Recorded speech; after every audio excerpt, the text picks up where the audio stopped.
Hey guys, welcome back to General Chemistry. In the last video, I introduced you guys to Electron Configurations, so writing the 1s2, 2s2, 2p6, so on and so forth. And we did that using our training wheels, using our orbital diagrams, these boxes over here. So we're going to take the training wheels off today, and we are going to learn how to draw an electron configuration using the periodic table.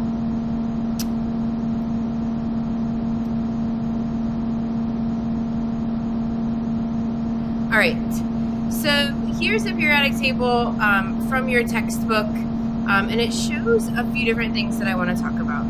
So the first thing I want to talk about are these colors. So we see blue here, yellow, and pink. Each of these regions represents one of the orbitals that we have talked about. So whether it's an s orbital, whether it's a d orbital, whether it's a p orbital. And when we're in that particular box or color, we are putting electrons into that particular orbital.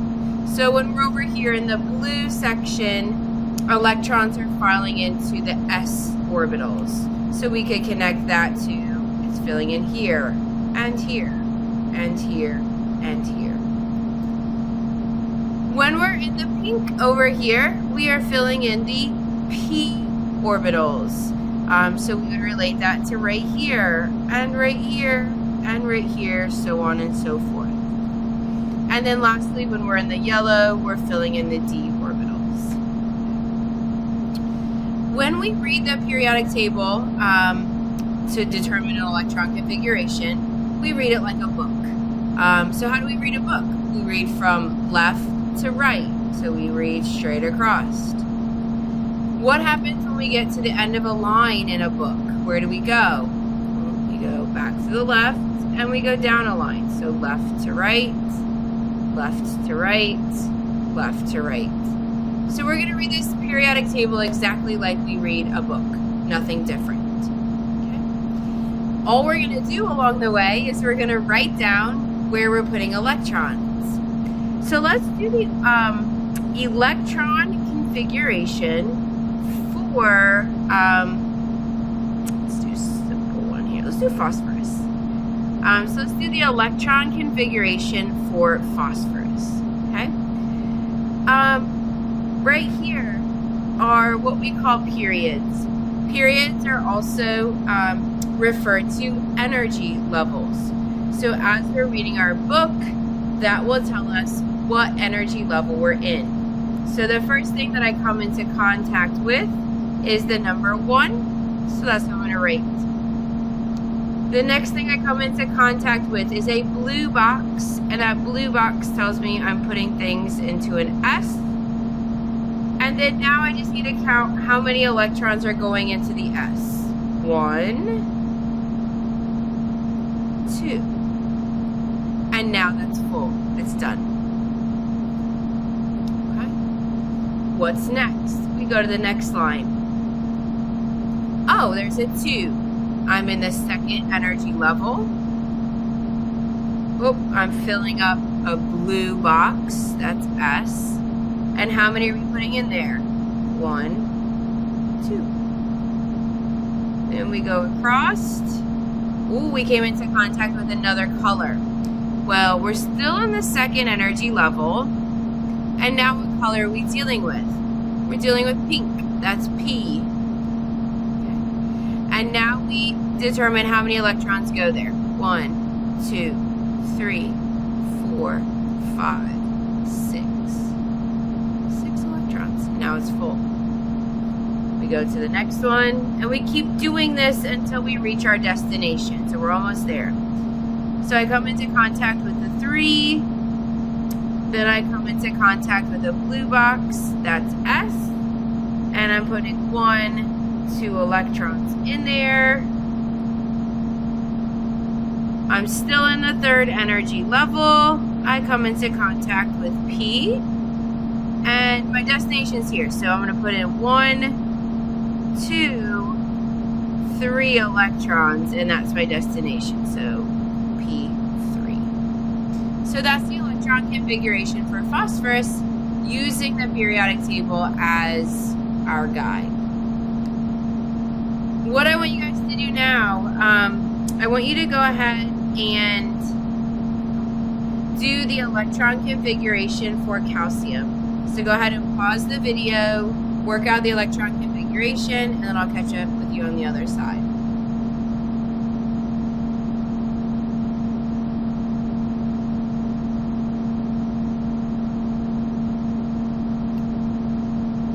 All right, so let's start from the top.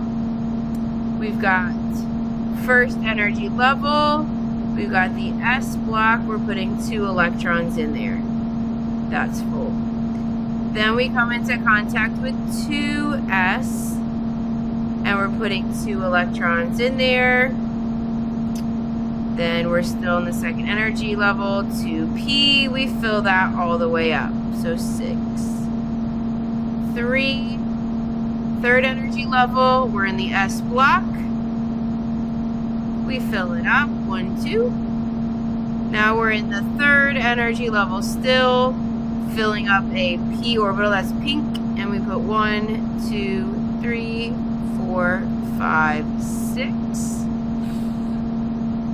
And we're still not at our destination yet, almost. So we come down here, we're in the fourth energy level. We're filling the blue, which is S, and we've got 1, 2. So that's the electron configuration for calcium. I want to do one more with you guys here. Okay, I want to do one. Remember how we said something kind of wonky goes on up here? So we did 3S, 3P, 4S, and then we went back to that 3D. And I said, yeah, don't worry, the periodic table is going to predict this for us. It is. So now together, we're going to do that electron configuration for selenium. We looked at it in the last video. So I'm going to walk through this one a little bit quicker just because it's kind of far down there. So I'm going to go 1S, 2, then we're going to go 2S, 2, 2P6, 3S2, 3P6, 4S2. Okay? Now we see the D block. Now red flags need to start going off. So one of the things that we're going to learn about this group right here is they march to the beat of their own drum. Those guys don't behave like we want them to. The other groups, the S's and the P's, they behave. We can predict what they're going to do, and they do it. This yellow group, not so much. Pretty unpredictable. So here's our first unpredictability. So we filled up 4S, and now we come into contact with the D block. But one of the things that we just have to memorize, it's just not on the periodic table, you just have to know it, is the fact that the D block is kind of shoved down 1. So as I'm filling up this first category, this is actually 3D, which would make this one 4D, and 5 and 6. Okay? So the D blocks are shoved down 1. If you can remember that one little fact, we still get to read it like a book. Okay? Alright, so here's where we are.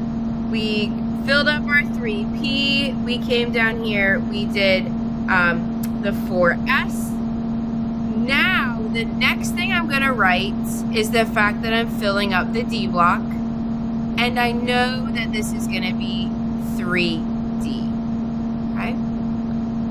Now, how many electrons? It's going to be all the way full because our destination's down here. 1, 2, 3, 4, 5, 6, 7, 8, 9, 10. So we can get up to 10 electrons in that D.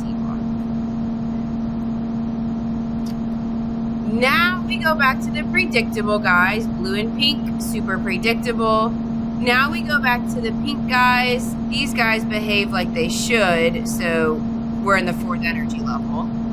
So we write down 4P and 1, 2, 3, 4. So here's how the periodic table predicts that kind of wonky 4S, 3D. So just as long as you know that the D block is shoved down by 1, then you'll be able to predict that pattern. Here's another periodic table. Same kind of thing, same color scheme. So I like this color scheme better. The picture is a little bit clearer. That's good. There's some odd things that are going on down here. So I would not look at the numbers underneath. If you're going to use this periodic table, I would just use it for the colors and the fact that it's pretty. But we can do the same thing with this one where we just read it like a book so we get to our destination. So just another option of periodic tables to look at. That is where I'm going to end this lecture. Make sure you guys are going out and practicing electron configurations and do your very best to look only at a periodic table. Try to take the training wheels off and not use that orbital diagram anymore. I hope you guys found this helpful.